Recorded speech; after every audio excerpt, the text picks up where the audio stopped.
Hey guys, আসসালামু আলাইকুম। Welcome to my mini blog. তো আজকে রবিবার, আর রবিবারে কি কি করলাম এই মিনি ব্লগে তোমাদেরকে দেখাবো। তো সকাল সকাল চা খেয়ে উপরে উঠে গেলাম। আজকে একটু গরম পড়ছে, গরমে একদম পা জ্বলে যাচ্ছিল আমার, সেই জন্য আমি একটু জল দিলাম।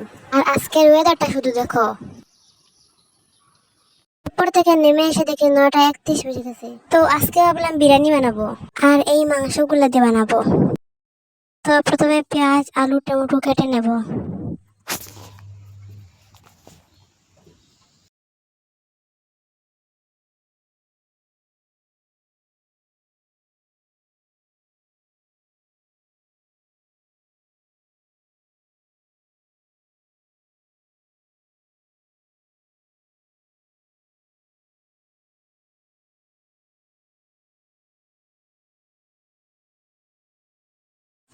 এখন আমি মাংসতে দিয়ে দিব হলুদের গুঁড়া, মরিচের গুঁড়া, বেটে রাখা পেঁয়াজ, রসুন, আর এগুলো দিয়ে আমি ভালোভাবে মেখেও নিলাম।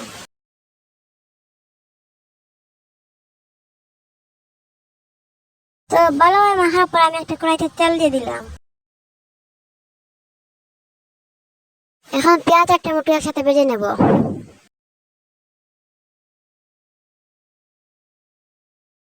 তো ভালোভাবে ভাজার পর একটু হলুদের গুঁড়া, মরিচের গুঁড়া দিয়ে দিলাম।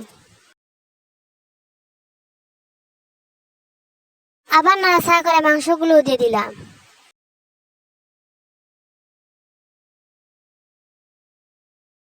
নাড়াচাড়া করার পর 5 মিনিটের জন্য ডেকে নিলাম। এদিকে আমি চালগুলো ঠিক করে নিব। চালের মধ্যে পরিমাণ মতো জল আর তেজপাতা দিয়ে দিলাম। আমি ডেকে নিয়ে রান্না করার জন্য বসিয়ে দিলাম। আর এদিকে মাংসগুলো ঠিক করে নেব। তো মাংসগুলো ভাজা হয়ে গেছে, এখন সামান্য জল দিয়ে মশলা দিয়ে দিব।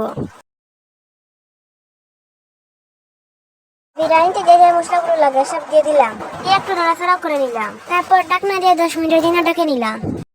আর এই আলুগুলো আগে থেকে আমি ভেজে রেখেছিলাম। এর মধ্যে মাংস আর চালগুলো হয়ে গেছে। এখন মায়ের প্রথমে কয়েক টুকরো মাংস আর আলু দিয়ে দিলেন, তারপর এর উপরে চালগুলো দিয়ে দিলেন, আর এইভাবে সবগুলো ঠিক করে নিচ্ছিলেন।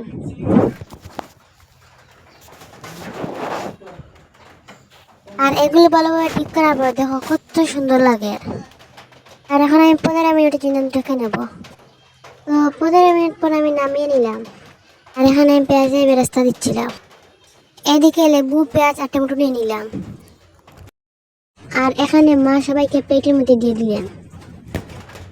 আর দেখো মা এগুলোকে অনেক সুন্দর করে সাজিয়ে নিচ্ছিলেন।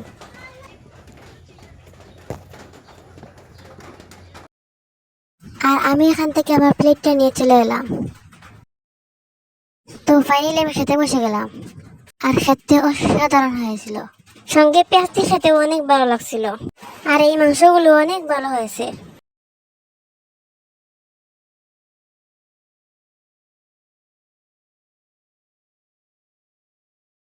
ফাইনালি আমার খাওয়া দাওয়া শেষ হলো। দেখা হবে নেক্সট ব্লগে। আল্লাহ হাফিজ।